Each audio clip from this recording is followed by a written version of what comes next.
Action. What's going on, Alamo City Movie Talk fans? As always, I'm your host, Ryan D, aka Ryan680. I'm Angela, that kitty. And this is Alamo City Movie Talk, guys. Thank you so much for making us a part of your tape, but let's get right to it. Alrighty, Angela, what are we talking about today? Another Netflix movie in the Christmassy, oh no, not Christmas, but animation series. Animation, yeah. Definitely Still seeing an holiday uptick spirit of animation, but I love animation. So today we are reviewing Netflix's In Your Dreams. So Stevie and her little brother Elliot journey into the wildly absurd landscape of their own dreams to ask the Sandman to grant them the perfect family.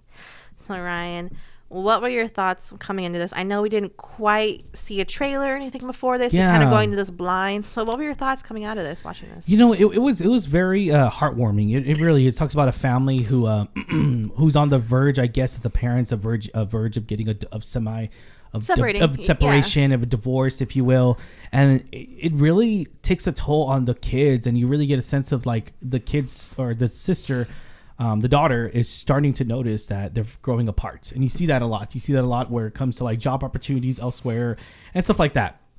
And this movie, you know, it touches up on sensitive issues that I feel like that from the kids' perspective that we never really gotten before. It's always from the adults, and so. Yeah, it's just is this a kids family fun film? I'm gonna say yes. Yes, it is. 100% it is. It's very imaginative. It really is. There's so much imaginative in here that I really did like. It's almost so close to what Pixar is and everything. At the same time, though, I would even say that this movie gives off that same emotion, if you will, in some moments in the film. It gives off that same emotion to what Pixar and Disney has really well known to be for and everything, and it kind of gives you that visual stunning like Moana and maybe even like Trolls, so like other films, like the other animation films. So I really did like the animation side of it. It was really spot on, really good. The dream world that they created was definitely interesting. Yeah, right. So a little bit crazy sometimes when it turns to nightmares. But yeah, I think the animation was very well done. Like it was beautiful, colorful. Even the darker side when the nightmares start to set in, because they do talk about nightmares. I think those color palettes are really done exceptionally well.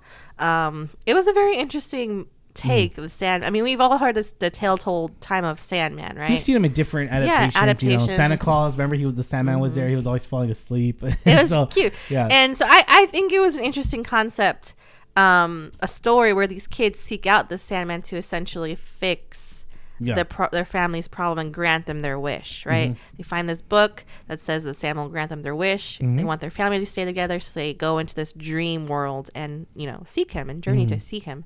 So I think that's a really cool concept. I thought that was really cool. That was brought to life. I do like the mom and the dad. It's Simu Liu from Shang-Chi, and then Kristen recently from the Penguin series, which I really liked her. And then the kids, I haven't personally seen their names, but Jolie hoang-rappaport was Stevie. Okay. And then Elias Jansen was the little boy Elliot. Oh, Elliot, yeah. My gosh, annoying. I don't have a younger. I am the young sibling. I'm the younger out of the two. It's me and my brother. My brother's older, but God, man, that makes me not want to have a younger sibling. I'm so thankful because man, he did such a good job of being the annoying little squirt that he is. But what do you think? Like, did you like the story beyond the story? Do you think this was executed very well? I think it was. The sibling dynamic was really good. It was spot on. I feel like that the kid was just very annoying. So it's very realistic, right? It's very good. It's very driven very well, and nothing. You know, we go back to where like the story. How it unravels, how the jokes start coming in, how where they're in their dreams, where they're starting to find things.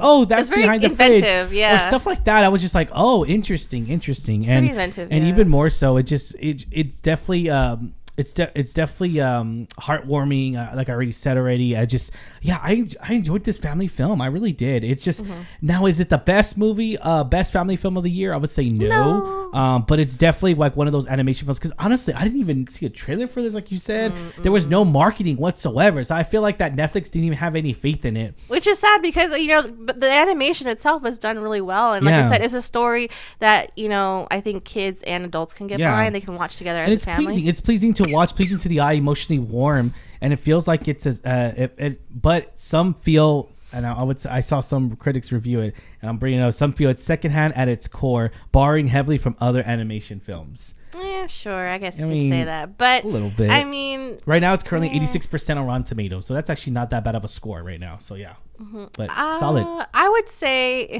when you give a rating, I would say probably a 6.5 because you're right. It wasn't my favorite animation, and as much as I love that it's family friendly, I feel like it is a little bit more geared towards kids. Which I don't necessarily like a lot of those films. I like a lot of the other films that have a little bit maybe more darker elements. But that's just me. But this is a very, very good film that is for all ages, I think. Yeah, because definitely. I think it's PG. It's PG. So, I mean, I think it's a great family film. The story, the theming, the elements are really done really well. But it was like personally wasn't my favorite. Yeah, to piggyback off what you said, doesn't take big narrative risks. Yeah, because it doesn't take any deep risks or anything like that. Yeah, so, I mean, it's a little predictable, but again, would you say a 5? 6.5. Oh wow! Well, only because, like I said, I think the animation was done very well. Yeah. Like, it is competing against big names, like even Disney and Pixar, and you know when you have that to compete against, it does very well. It's beautiful. It's animated beautifully, and I feel like they should have had a little bit more faith. The studio should have more faith. Yeah, I would say the big message here is reality versus fantasy, I guess, or the fantasy of the Sandman. So yeah. Well, yeah, I mean, yeah, it's a fictional story, but yeah, it could have been explored a little bit more deeply, though. I agree. Yeah. I didn't quite, like I said, it wasn't my personal favorite. I think it was done well, but it just wasn't my personal favorite. All right, guys. Thank you so much for watching. Let's get right to it. I'm gonna give a solid 5 out of 10. I know you give a little bit higher rating. It's a solid 5 for me. I really enjoyed it. It's really good, but again, it doesn't take those deep risks that I want out of animation films. Sure. So that's why I give it like a 5 out of 10. But still 5. It's about average. So there you go, guys. All right. As always, I'm your host Ryan D. Ryan 680. Thank you so much, guys. And question is for you guys. What do y'all think? Let us know in the comments down below. What do y'all think of this film? And yeah, this animation film to get you in the heartwarming Christmassy spirit, holiday spirit, if you will, family fun. And yeah, thank you so much, guys. See you at the movies. Latest.